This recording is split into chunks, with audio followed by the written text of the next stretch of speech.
Hello बच्चों, आज हम पढ़ेंगे vector form of Coulomb's law.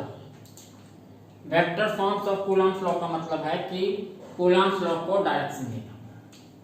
Coulomb's law में हमने पढ़ा था magnitude of force between two point charges, यानी कि वहां हमें फोर्स का मैग्नीट्यूड मिला था, पर फोर्स कंप्लीट तब माना जाएगा जब उसमें डायरेक्शन भी हो, क्योंकि फोर्स क्या है, एक वेक्टर क्वांटिटी। तो वेक्टर क्वांटिटी कभी जब भी कंप्लीट मानी जाएगी जब उसमें डायरेक्शन भी हो और मैग्नीट्यूड भी हो। तो अब हम इसे डायरेक्शन किस तरीके से देंगे इसके बारे में बात करते हैं। चलिए, वेक्टर लॉ, कूलम्ब्स लॉ में हमने स्टार्ट किया था कि suppose this one is Q1 charge and other one is Q2 charge. अगर दो चार्जेस हैं तो Q1 पर फोर्स किधर लगेगा, अगर हम ये एज्यूम कर लें कि ये दोनों चार्ज कैसे हैं, प्लस, आप माइनस लेकर भी कर सकते हैं, ठीक है। तो हमें पता है कि Q1 और Q2 पर जो भी फोर्स लगेगा वो इनके लाइन जॉइनिंग के अलोंग ही लगेगा, इन दोनों चार्जेस को की लाइन जॉइनिंग के अलोंग लगेगा। और किधर लगेगा, अगर Q1 पर बात करें, Q1 पर फोर्स किधर लगेगा, बाहर, क्योंकि Q1 को Q2 क्या करेगा, रिपल, और किस साइड में रिपल, बाहर, ठीक है। चलिए, अब अगर इस फोर्स को, ये है F, इस फोर्स को अगर हमें को डायरेक्शन देनी है, इस डायरेक्शन को देने से के लिए सबसे पहले हमें Q1 पॉइंट, ये जो Q1 है, इस पॉइंट को मैं नाम दे देता हूं P। मान लीजिए ये कोई P पॉइंट है और ये दूसरा पॉइंट क्या है, Q। तो इस P पॉइंट को हमें क्या करना होगा, इस पॉइंट की हमें लोकेशन पता होनी चाहिए।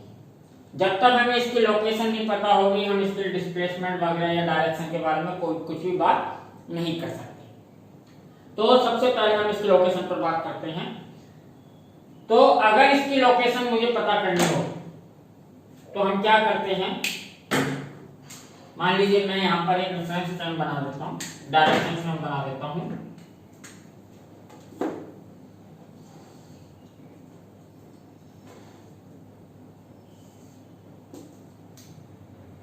ये हमारा ईस्ट है, ये हमारा वेस्ट है, ये हमारा साउथ है, ये हमारा नॉर्थ। चलिए, अभी ये P पॉइंट कहां है इसके बारे में बात चल रही है। तो P पॉइंट को अगर मैं इधर से देखता हूं, P पॉइंट को मैं अगर इधर से देखता हूं तो ये मुझे दिखाई देता है ईस्ट डायरेक्शन में। अगर इसी P पॉइंट को मैं यहां से देखता हूं, इधर आकर देखता हूं, तो अब मुझे ये दिखाई दे रहा है कि मैं कहूंगा कि वेस्ट डायरेक्शन में। इस तरीके से अगर मैं ऊपर से देखूं तो ये मुझे किधर दिखाई देगा, साउथ डायरेक्शन में। अगर नीचे से देखूंगा तो ये नॉर्थ डायरेक्शन में। इस तरीके से मैं अलग अलग जगह से देखूंगा तो ये अलग अलग जगह पर दिखाई देगा, कभी ईस्ट में, कभी वेस्ट में। तो सबसे पहले P को डिफाइन करने के लिए, P के लोकेशन को डिफाइन करने के लिए हमें एक चीज कंफर्म होनी चाहिए, इसकी रेफरेंस पॉइंट क्या फिक्स होना चाहिए, रेफरेंस पॉइंट, कि हमने इसे कहां से देखना है, या इसकी लोकेशन की बात आएगी तो हमें किस पॉइंट से लेनी है लोकेशन। तो सबसे पहले इसके लिए जरूरी है एक रेफरेंस पॉइंट कि P को डिफाइन करने के लिए, P की लोकेशन डिफाइन करने के लिए सबसे पहले हमें ये क्लियर होना चाहिए कि हमारा रेफरेंस पॉइंट कहां है। तो मैं यहाँ लिख देता हूं इस बात को, सबसे पहले हमें जरूरत पड़ती है किसी की भी लोकेशन के लिए रेफरेंस पॉइंट, रेफरेंस पॉइंट। अगर मैं अपना रेफरेंस पॉइंट यहां मान लेता हूं, मान लीजिए कि मैं यहां पर हूं, मैंने फिक्स कर लिया अपने आप को, ये पॉइंट क्या है, रेफरेंस पॉइंट, इसको नाम रेफरेंस पॉइंट। तो अब मैं अगर यहां से P को देखूं तो अब मुझे कंफर्म है कि P किधर है, ईस्ट डायरेक्शन में। अब जब भी बात आएगी ये रेफरेंस पॉइंट फिक्स है, जो भी देखेगा वो इसी के रेस्पेक्ट में देखेगा, सबको ये कहां दिखाई देगा, ईस्ट में, कि रेफरेंस पॉइंट के रेफरेंस में P ईस्ट डायरेक्शन में है। चलिए आगे हम बात करते हैं। अगर हमारे रेफरेंस पॉइंट फिक्स हो गया अब बात करते हैं, अगर इस पॉइंट से, रेफरेंस पॉइंट से हमें P तक पहुंचना है, P तक जाना है या P की लोकेशन के बारे में बात करनी है, तो हमें और क्या मालूम होना चाहिए।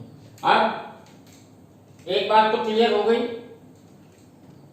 कि P से अगर मुझे इस पॉइंट से P तक जाना है तो किस चीज की जरूरत पड़ेगी मुझे, सबसे पहले डायरेक्शन की मैं कहूंगा यहां से P जाना है तो क्या क्लियर होना चाहिए, डायरेक्शन। तो मेरी डायरेक्शन क्या है, ईस्ट। तो हमें दूसरी चीज की जो जरूरत पड़ती है वो होती है डायरेक्शन।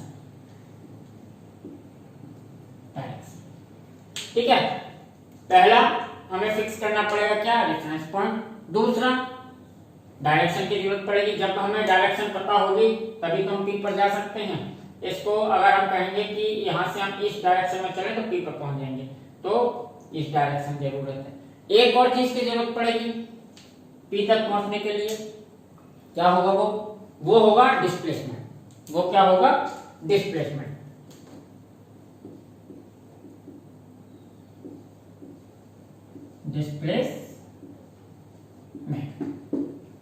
ठीक है, डिस्प्लेसमेंट क्या है, डिस्प्लेसमेंट है यहां से लेकर इस पॉइंट तक का डिस्टेंस। ये क्या है हमारा डिस्प्लेसमेंट। याद रखिएगा ये डिस्टेंस नहीं है, डिस्प्लेसमेंट है। डिस्टेंस की जरूरत नहीं, डिस्प्लेसमेंट की जरूरत पड़ेगी। डिस्टेंस कुछ भी हो सकता है। डिस्टेंस क्यों, अगर यहां से यहां गए डिस्टेंस तो हम ऐसे भी जा सकते थे, हम ऐसे भी जा सकते थे, यानी सपोज हम ऐसे जाते तो डिस्टेंस कुछ और हो जाता। अगर मैं ऐसे भी जा सकता था, ये पाथ भी फॉलो कर सकता था। तो ये है हमारा डिस्टेंस। तो ये डिस्टेंस कुछ भी हो सकता है, अगर हम पाथ चेंज करते जाएं तो डिस्टेंस कुछ भी होगा, पर डिस्प्लेसमेंट हमेशा क्या रहेगा, कांस्टेंट ही रहेगा इन दो पॉइंटों के बीच। डिस्प्लेसमेंट चेंज नहीं हो सकता, ये शॉर्टेस्ट पाथ है। तो हम बात करते हैं आप यहाँ पर कि हमें P को डिफाइन करने के लिए तीन चीजों की जरूरत थी, रेफरेंस पॉइंट, डायरेक्शन और डिस्प्लेसमेंट। इसको अदर वे में भी समझना चाहें तो ऐसे समझिए आप प्रैक्टिकल वे में कि अगर P क्या है, इलाहाबाद। P क्या है, इलाहाबाद। अभी हम वेक्टर फॉर्म पर तो आए नहीं है, अभी हम जस्ट लोकेशन की बात कर रहे हैं, जो मैं समझाना चाहता हूं। ये 11th का पार्ट है, वो आपको आना जरूरी है, इसलिए मैं इसके लिए टाइम दे रहा हूं आपको। ठीक है, अगर मैं कहूं कि ये इलाहाबाद है और जहां पर मैं हूं, या यहां कहूं कि मैं जहां पर भी खड़ा हूं वहां से इलाहाबाद कितना किलोमीटर है, 50 किलोमीटर। तो अगर मैं आप लोगों से पूछूं इलाहाबाद कितना दूर है, तो जो बच्चा दिल्ली में बैठ के मेरा वीडियो देख रहा होगा वो कहेगा सर मेरे यहाँ से तो इलाहाबाद 800 किलोमीटर है। अगर कोई बच्चा कानपुर में होगा तो कानपुर में है तो वो कहेगा इलाहाबाद हमारे यहाँ से 250 किलोमीटर है। और अगर मुझसे पूछा जाएगा तो मैं कहूंगा इलाहाबाद मेरे यहाँ से कितना है, 50 किलोमीटर। तो इसमें तीन सवाल जवाब हो गए। इलाहाबाद कितना दूर है, इसके लिए 3 जवाब हो गए। क्यों, क्योंकि हमारा क्या फिक्स नहीं था, रेफरेंस पॉइंट। क्योंकि हम लोगों ने क्या किया कि जो यहाँ पर था ऑटोमेटिकली उसने अपने को उसी लोकेशन को रेफरेंस पॉइंट ले लिया। जैसे दिल्ली वाले बच्चे ने सोच लिया कि मेरे यहाँ से पूछा जा रहा है, उसने दिल्ली से अपनी डिस्टेंस दे दी इलाहाबाद की। कानपुर वाले बच्चे ने कानपुर से इलाहाबाद की डिस्टेंस दे दी। अगर मुझसे पूछा जाएगा तो मैं अपने ही लोकेशन से इलाहाबाद की डिस्टेंस दूंगा। तो सबसे पहले रेफरेंस पॉइंट फिक्स होना चाहिए, अदरवाइज सारे जितने भी आंसर आएंगे वो अलग अलग आएंगे। तो सबसे पहले लोकेशन को बताने के लिए सबसे पहले हमें रेफरेंस पॉइंट फिक्स करना पड़ा। तो अब मैंने अपना क्वेश्चन चेंज कर दिया। मैंने कहा कि मेरे यहाँ से इलाहाबाद कितना दूर है, तो अब सबका आंसर 50 आएगा। दिल्ली वाला बच्चा भी यही कहेगा कि सर आपके यहाँ से इलाहाबाद 50 किलोमीटर है। कानपुर वाला भी यही कहेगा आपके यहाँ से 50 किलोमीटर है। सेकंड बात, अगर मुझे इलाहाबाद जाना है तो मुझे क्या करना होगा, ईस्ट डायरेक्शन में चलना होगा। ठीक है, और कितना चलना होगा, 50 किलोमीटर। अगर मैं डिस्टेंस की बात करता हूं तो डिस्टेंस चेंज हो सकता है, क्योंकि रोड तो हमारे डिस्प्लेसमेंट में नहीं चलती। रोड में तो टर्न वगैरह सब कुछ होते हैं, पर यहाँ पे बात करें डिस्प्लेसमेंट। तो अगर हमारे पास ये 3 चीजें होंगी तो हम इलाहाबाद तक पहुंच सकते हैं। अगर ये 3 चीजें फिक्स नहीं होती तो हम इस पॉइंट इलाहाबाद के लोकेशन को डिफाइन नहीं कर पाते। चलिए, तो ये बात क्लियर हो गई कि हमें किसी भी पॉइंट की लोकेशन को डिफाइन करने के लिए तीन चीजों की जरूरत है, reference point, direction and displacement. चलिए अब हम देखते हैं, इसको मैं हटाता हूं, ये जस्ट आपको समझाने के लिए था, नोट करने की जरूरत नहीं है।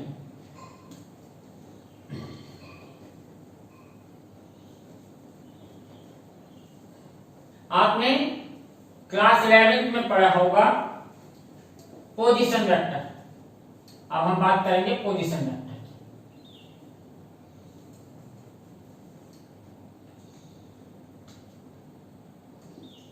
की। Q1 ये पॉइंट है P।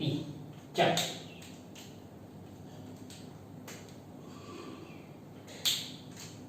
अब हम P को डिफाइन करने के लिए हमने एक क्लास 11 में पढ़ा था पोजीशन वेक्टर। पोजीशन वेक्टर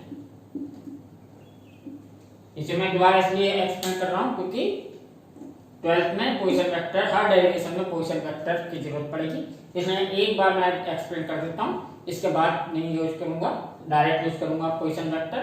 तो एक बार एक्सप्लेन कर देता हूं कि क्या है पोजीशन वेक्टर। पोजीशन वेक्टर क्या है?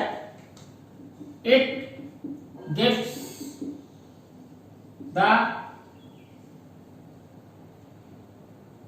location, it's give the location of a point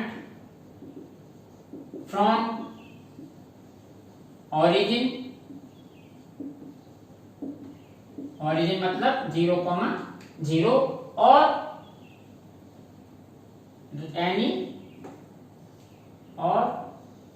any reference position vector क्या होता है? ये पोजीशन वेक्टर होता है it gives the location of any point from origin और एनी रेफरेंस पॉइंट, यानी कि ये एक ऐसा वेक्टर है जो कि किसी पॉइंट की लोकेशन देता है, कहां से? ओरिजिन से। देखिएगा हमने कहा किसी भी लोकेशन को डिफाइन करने के लिए तीन चीजें चाहिए। चलिए, तो सबसे पहले क्या चाहिए? रेफरेंस। ये वेक्टर क्या है? हमें ओरिजिन क्या है? हमारा रेफरेंस पॉइंट, ओरिजिन या कोई भी रेफरेंस पॉइंट जो हम एज्यूम कर सकते हैं, ठीक है। तो ओरिजिन से ये हमें क्या देता है? ये ओरिजिन क्या होगा इसके लिए? Reference point. और हम जानते हैं कि वेक्टर जो होते हैं उसमें डायरेक्शन होती है। क्या होती है? डायरेक्शन। और उसका मैग्नीट्यूड क्या होता है? डिस्प्लेसमेंट। किसी भी वेक्टर का मैग्नीट्यूड क्या होता है? डिस्प्लेसमेंट। तो वेक्टर में डायरेक्शन और डिस्प्लेसमेंट दोनों होते हैं, और ये डिफरेंस पॉइंट किसको ले रहा है? ओरिजिन को, या जो हम चॉइस करना चाहें, पर यहाँ पर भी ओरिजिन लेकर चलिए। तो अगर ये ओरिजिन को रेफरेंस पॉइंट लेके चल रहा है तो हमें तीनों चीज मिल गई। तो ये जो वेक्टर होगा पोजीशन वेक्टर हमें क्या करता है? किसी भी पॉइंट की लोकेशन दे देता है। चलिए, तो कैसे दे देता है देखते हैं। सपोज ये हमारा क्या है? 0,0, ये है हमारा ओरिजिन। ये हमारा ओरिजिन से P पॉइंट को मिलाने वाला वेक्टर पोजीशन वेक्टर होता है। ओरिजिन से जिस पॉइंट को मिला रहा है, इस पॉइंट को मिलाने वाला ये वेक्टर हमारा क्या है? Position vector. ये कोई क्या है? ये हमारा पोजीशन वेक्टर। अगर मैं इसको नाम दे दूं R1, अब हमें दो वेक्टर की जरूरत होगी क्योंकि दो लोकेशन है, P और Q दो पॉइंट है, तो उसको मैं लूंगा। तो 0,0 से किसी पॉइंट को मिलाने वाला वेक्टर क्या होता है? Position vector. पोजीशन वेक्टर हमें क्या देता है? Location of any point from origin. ये हमें ओरिजिन से, हमने रेफरेंस पॉइंट क्या मान लिया? ओरिजिन। और यहां से ये, अब इसकी जो लेंथ होगी, किसकी?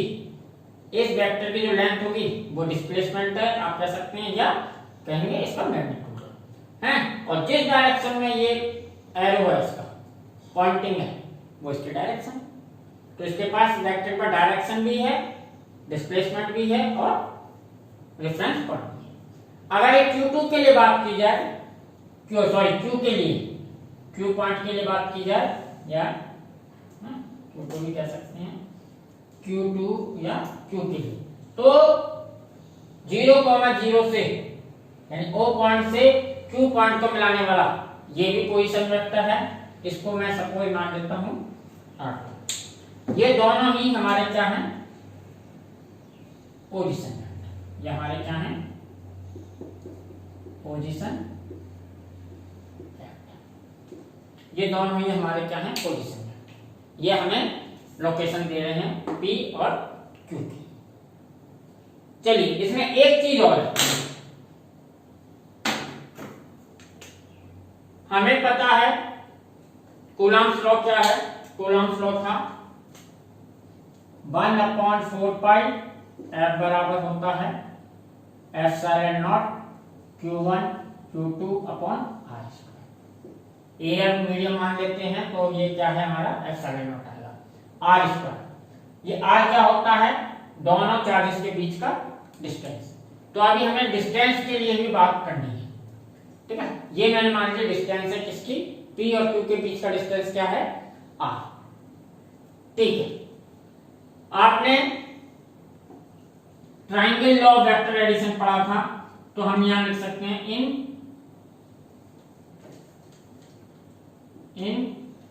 Triangle OPQ।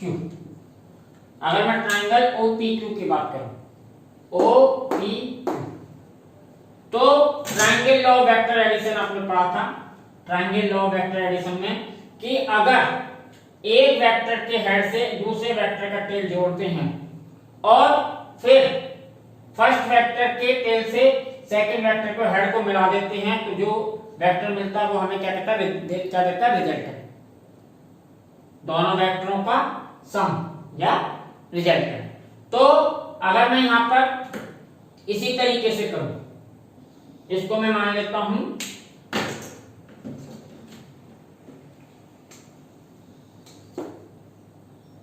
ये जो लाइन थी इसको मैं मान लेता हूं कोई PQ वेक्टर। ये क्या वेक्टर है, PQ। ऐसे मैंने जोड़ा, ठीक है। ये P से Q जा रहा है तो हमने इसको PQ वेक्टर मान लिया। तो बाय ट्राइंगल लॉ से R1 vector plus PQ vector बराबर क्या होगा, R2 वेक्टर के। इस वेक्टर के हेड से PQ वेक्टर की टेल जोड़ी, ठीक है। ये मान लीजिए कोई PQ वेक्टर है, अभी इसको हटा दूंगा PQ। तो R1 PQ का सम कितना होगा, R2 के बराबर। तो मैं यहां पर PQ को क्या लिख सकता हूं, PQ बराबर R2 माइनस R1। PQ को क्या लिख सकता हूं, तो मेरा ये जो वेक्टर P से Q जो वेक्टर आया वो क्या आ गया, R2 minus R1 vector, R2 minus R1 vector. तो मैं यहां पर PQ की जगह क्या लिख सकता हूं, R2 vector minus R1 vector, ठीक है। R2 माइनस R1 वेक्टर क्या दे रहा है, P से R2 माइनस R1 वेक्टर का magnitude. R2 minus R1 vector का मैग्नीट्यूड आप देखिएगा क्या देगा, P से Q तक का डिस्प्लेसमेंट। भाई R2 माइनस R1 का मैग्नीट्यूड का मतलब क्या हुआ, P से Q तक का डिस्प्लेसमेंट, ओके। तो यानी कि ये क्या कह रहा है, ये P और Q के बीच यानी दो जो लोकेशन थी, P और Q दो पॉइंट्स थे, उन दोनों के बीच का क्या दे रहा है, डिस्प्लेसमेंट। इसलिए इस वेक्टर को हम कहते हैं डिस्प्लेसमेंट वेक्टर। क्या कहते हैं इसे, डिस्प्लेसमेंट वेक्टर। ये हमें क्या दे रहा है, डिस्प्लेसमेंट किसके बीच, P और Q के बीच। तो इसको हम कहते हैं डिस्प्लेसमेंट वेक्टर, इसको हम कहते हैं डिस्प्लेसमेंट। और इसको डिनोट करने का एक शॉर्ट भी है, इसको शॉर्ट में भी लिखते हैं R2 माइनस R। ये कौन सा वेक्टर होता है, R2 माइनस R। ये है R2 माइनस R2 इसको डिनोट करते हैं R2 ठीक। तो ये हमारा हो गया डिस्प्लेसमेंट वेक्टर। मैं इसको लिख भी देता हूं, ये भी 11th में आपके डिस्प्लेसमेंट वेक्टर क्या होता है, डिस्प्लेसमेंट वेक्टर। डिस्प्लेसमेंट वेक्टर क्या है? Head joining of two position vectors gives the displacement vector. Head joining, head joining of two position vectors, head joining of two position vectors gives the displacement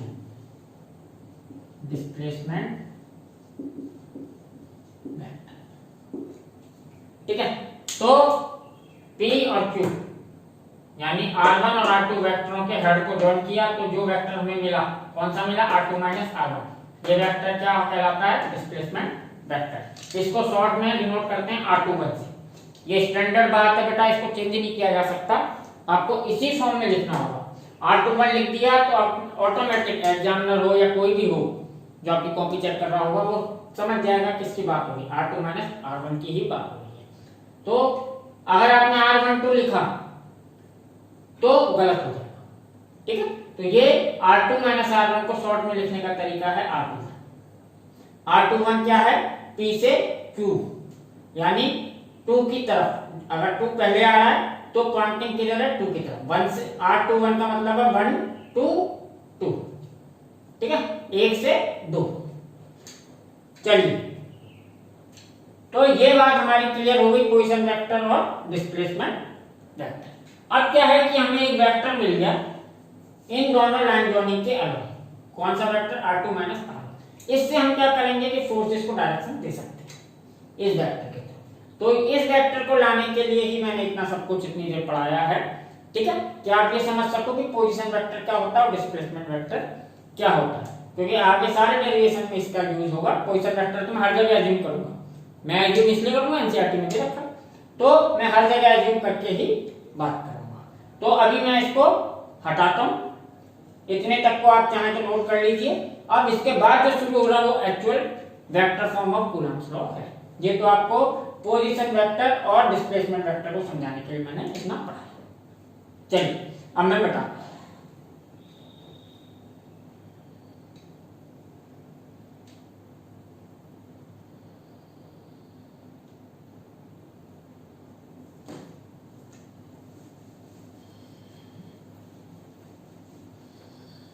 इसमें एक चीज और है बेटा, मैं अभी उसे भी एक्सप्लेन कर देता हूं।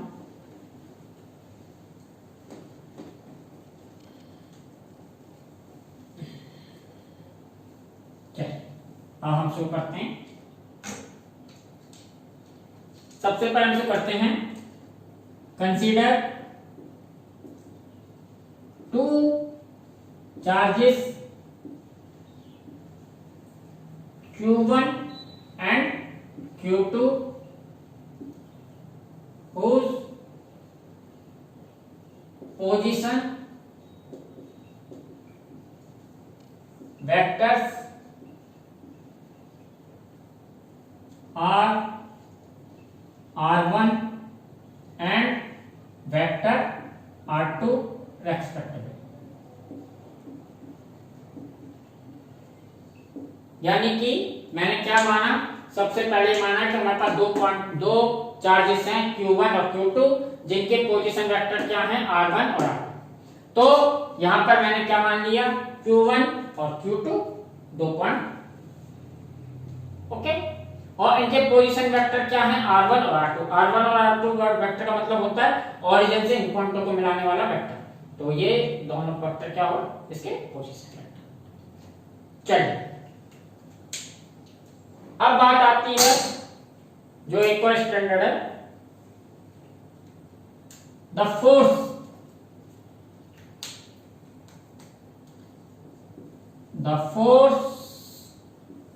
On Q1 due to Q2 is denoted by F1 vector F। यानी Q1 चार्ज पर Q2 की वजह से लगने वाला फोर्स किससे डिनोट किया जाएगा? F12 से। इससे डिनोट किया जाएगा F12 से। यानी यहां पर Q1 चार्ज हुए, Q1 पर फोर्स कौन लगाएगा? Q2। तो Q1 पर लगने वाला फोर्स किसके डिनोट किया जाएगा? फोर्स किधर लगेगा, इस डायरेक्शन में बाहर की ओर, क्योंकि दोनों चार्ज कैसे हैं प्लस। ये फोर्स किससे डिनोट किया जाएगा, F12 से। ये स्टैंडर्ड तरीका है। And the force on Q2 due to Q1 is denoted by F21, यानी force on Q2 due to Q1 is denoted by F21 vector. Q1 पर Q1 की वजह से, Q2 पर Q1 की वजह से जो फोर्स लगेगा उसे डिनोट करेंगे F21 से। किधर Q2 पर कौन फोर्स लगाएगा, Q1 किधर लगाएगा, इधर बाहर की ओर, line joining of two charges और बाहर की, इसको हम डिनोट करेंगे F21 से। बेटा ये दोनों फोर्स अपोजिट डायरेक्शन में लगते हैं, इसलिए इनको अलग अलग से ही डिनोट कर सकते हैं, इसको F12 से, इसे F21 से। Q2 पर फोर्स Q1 की वजह से F21, force on 1 due to Q2 is denoted by F12। Clear, ये स्टैंडर्ड है। नाउ अब हम आते हैं वेक्टर फॉर्म पर। तो कूलम्ब्स लॉ से हम सबसे पहले फोर्स की डायरेक्शन निकालते हैं इसकी। तो हमें मालूम है बाय कूलम्ब्स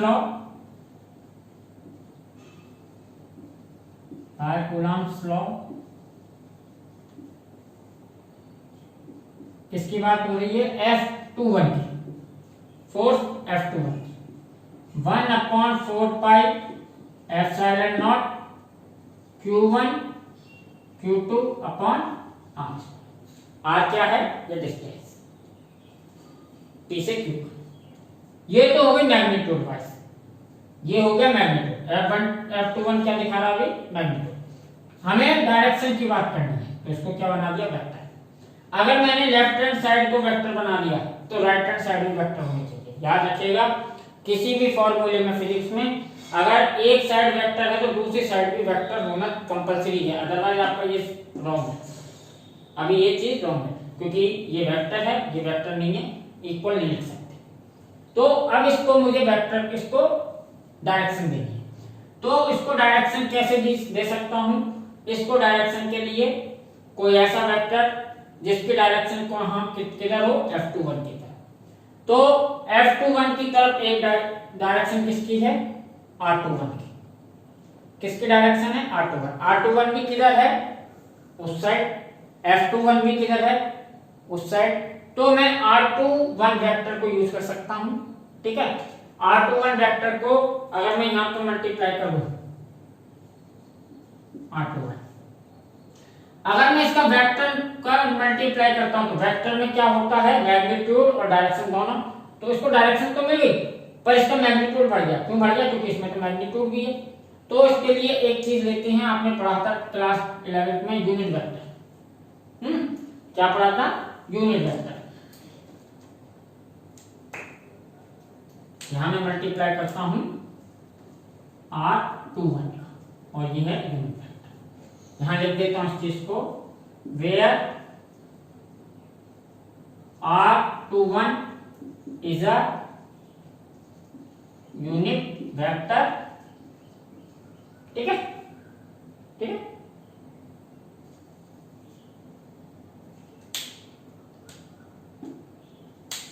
यूनिट वेक्टर क्या होते थे, यूनिट वेक्टर होते थे ए vector which direction or which magnitude is unity but have specific direction, and unit vector are used to give the direction to any physical quantity। यानी कि unit vector क्या होते थे, इनका मैग्नीट्यूड 1 होता था, मैग्नीट्यूड क्या होता था 1, और एक डायरेक्शन होती थी स्पेसिफिक। और इसका यूज कहां कर सकते हैं, इसका यूज किसी भी फिजिकल क्वांटिटी को डायरेक्शन देने में कर सकते हैं। अब यहां मैंने R21 का मल्टीप्लाई किया, तो R21 का मैग्नीट्यूड तो क्या है 1, इसका मतलब क्या है R21, इसका मतलब है 1, इसके मैग्नीट्यूड। तो मैग्नीट्यूड 1 का मल्टीप्लाई किया कोई फर्क नहीं पड़ा, 1 से मैग्नीट्यूड में तो कोई फर्क नहीं आया ये इसके फोर्स के, पर इस फोर्स को डायरेक्शन मिल गई। कौन सी डायरेक्शन मिल गई? R21 कौन सी डायरेक्शन थी? बाहर, और F21 की भी डायरेक्शन वही थी, तो इन दोनों बैलेंस हो गए। F21 को कौन सी डायरेक्शन मिल गई? R2, तो ये इसकी वेक्टर फॉर्म हो गई। इसी तरीके से अगर F12 की बात करें, कौन सी? फोर्स ऑन 1, ठीक है, तो फोर्स ऑन 1 का मैग्नीट्यूड तो वही रहेगा 1/4 pi epsilon naught Q1 Q2 upon R, ठीक है। अगर इसको वेक्टर बनाना है, यानी इसको डायरेक्शन देनी है तो इधर भी डायरेक्शन देनी है, तो इसको कौन सी डायरेक्शन दे सकते हैं? तो इसको डायरेक्शन देने के लिए आप इधर देखिए, F12 किधर है? मेरी तरफ, R21 किधर था? उस तरफ। अगर R21 का कोई अपोजिट वेक्टर हो, अपोजिट वेक्टर कैसे होते थे? जिनकी डायरेक्शन अपोजिट, तो R21 का अपोजिट वेक्टर की डायरेक्शन क्या है? F12 की, या ये कह सकते हैं F12 की डायरेक्शन R21 के अपोजिट है। तो मैं यहां पर एक कर सकता हूं, R21 का अपोजिट वेक्टर क्या होता है? माइनस। भाई अगर किसी को अपोजिट वेक्टर लिखने का क्या था, बस माइनस लगा देते थे। यानी कि आपने पहले पढ़ा था, अगर ये कोई ए वेक्टर है तो इसका माइनस ए वेक्टर क्या होगा? उसकी डायरेक्शन यही अपोजिट हो जाएगी। ये क्या होता है? माइनस ए वेक्टर। ये माइनस ए क्या? अपोजिट वेक्टर किसका? वेक्टर ए का। तो यह आपने लेवल में पढ़ा है, उठाता हूं इसे। तो ये दोनों हमारी क्या हो गई? Vector form. ये दोनों क्या हो गई? कूलॉम्स लॉ की वेक्टर फॉर्म। दोनों को क्या मिल गया? डायरेक्शन। इन दोनों को क्या मिल गया? दोनों फोर्सेस को डायरेक्शन। तो हम ये कह सकते हैं ये कूलॉम्स लॉ की वेक्टर फॉर्म हो गई। अभी और देखते हैं, एक और तरीका था यहां पर लिखने का। अगर मैं ये बात करूं इन ट्राइंगल OQP, अब किसकी बात कर रहे हैं? OQP से। अगर मैं कोई बात करूं ट्राइंगल OQP से, तो OQP से R2, और मैं यहां पर कोई एक और वेक्टर एज्यूम कर लेता हूं। वो वेक्टर कौन सा एज्यूम कर लेता हूं? पहले हमने PQ वेक्टर माना था। PQ वेक्टर का कोई अपोजिट वेक्टर, PQ वेक्टर का अपोजिट वेक्टर यानी QP, इधर से इधर। पहले हमने क्या माना था? P से Q, कौन सा? ये R2 है। अगर मैं इसको यहां से उल्टा लूं, ये वेक्टर, अब मैं नीचे नहीं बनाया, ये इस लोकेशन पे बनता, चाहे ऊपर, कोई फर्क नहीं। तो ये जो वेक्टर है, ये वेक्टर मान लीजिए क्या है? ये वेक्टर है आपका QP, Q से P की तरफ है। तो इसके लिए अगर मैं ये वाला नियम लगाऊं ट्राइंगल लॉ वेक्टर एडिशन का, तो R2 plus QP, R2 vector plus QP vector किसके बराबर होगा? R1 के। R2 प्लस QP बराबर R1, यानी मैं यहां से लिख सकता हूं QP वेक्टर बराबर क्या हो गया? R1 वेक्टर माइनस R2, यानी जो ये वेक्टर आता है QP, ये जो QP वेक्टर आता है, इसको हम लिख सकते हैं R1 माइनस R2। वैसे भी आप सिंपल ही समझ सकते थे, इसमें कोई नई बात नहीं थी। अगर यहां PQ vector R2 minus R1 है, तो QP वेक्टर इसका अपोजिट माइनस होगा, यानी R1 माइनस R2 होगा। यानी R2 माइनस R1 का अपोजिट वेक्टर माइनस लगा देंगे, माइनस लगा दिया तो क्या होगा? ये R1 माइनस R2 वेक्टर, वही लिखी जाएगी। तो आप ट्रायंगल लॉ लगाइए, सिंपल समझ जाइए कि ये दोनों एक दूसरे के अपोजिट वेक्टर है, तो माइनस का लगा के काम है। इसको हम शॉर्ट में लिखते हैं R1। R21 का मतलब है R2 माइनस R1, R12 का मतलब है R1 माइनस R, याद रखिएगा। तो इस ये जो फॉर्म आई थी, इस फॉर्म को मैं ऐसे भी लिख सकता हूं 1/4 pi epsilon naught Q1 Q2 upon R square, और यूनिट वेक्टर कौन सा ले सकता हूं, R12। अब माइनस लगाने की जरूरत नहीं थी, ठीक है। या आप यहां पर ये भी समझ सकते हैं, ये भी इसकी वेक्टर फॉर्म बन गई। वेक्टर फॉर्म मतलब डायरेक्शन देने के लिए कोई भी यूनिट वेक्टर मिले हमें जिससे समझ आ जाए। यहां पर एक रिलेशन बन गया R12, R12 वेक्टर किसके बराबर है, माइनस R21। R12 वेक्टर किसके बराबर है,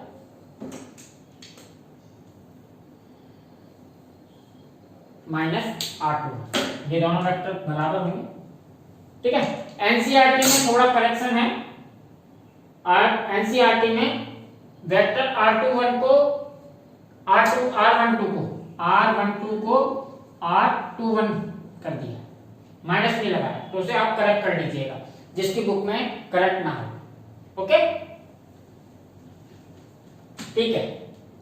ये हमारा वेक्टर फॉर्म हो गई, इनमें रिलेशन आपको पता ही चला कि R12 वेक्टर R21 के अपोजिट होता है। नाउ इसकी और भी एक और तरीका है वेक्टर फॉर्म लिखने का। क्या तरीका है,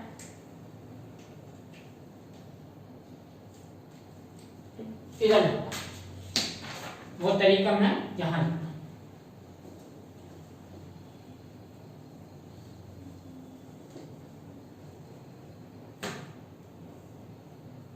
यहां 1/4 pi epsilon naught Q1 Q2 upon R square, ठीक है।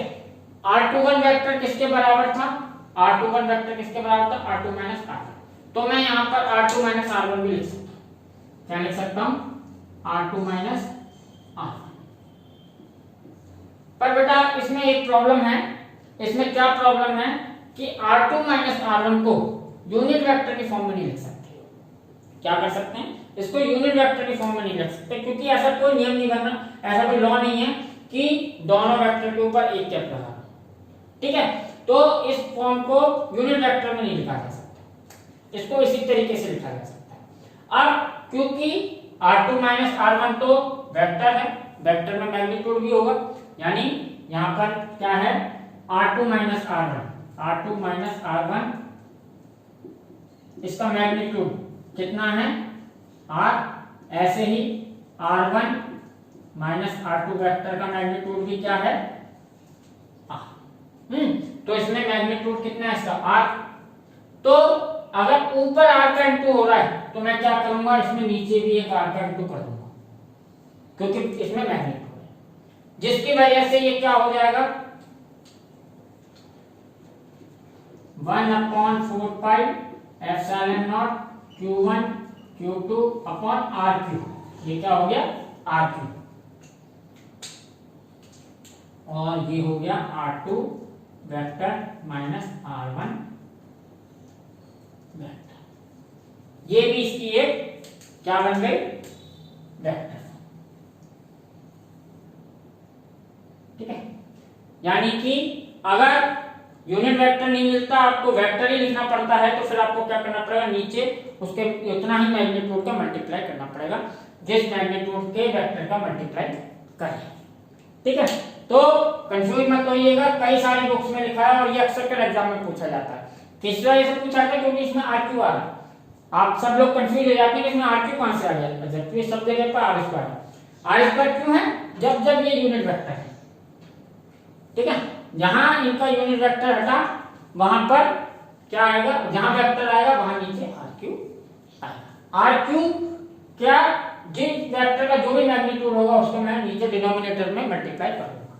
इसी तरीके से इसके लिए, अगर इसके लिए मुझे वेक्टर फॉर्म लिखनी है, किसके लिए, अब इसके लिए, अगर इसके लिए वेक्टर फॉर्म लिखनी है तो ये भी वेक्टर फॉर्म ही है, पर R1 माइनस R2 की फॉर्म है।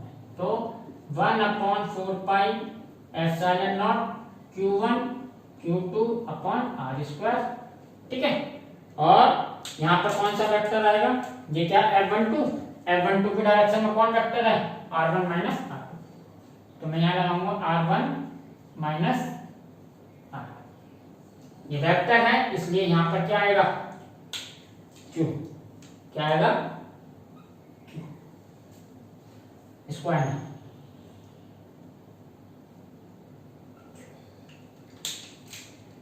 तो ये हमारी,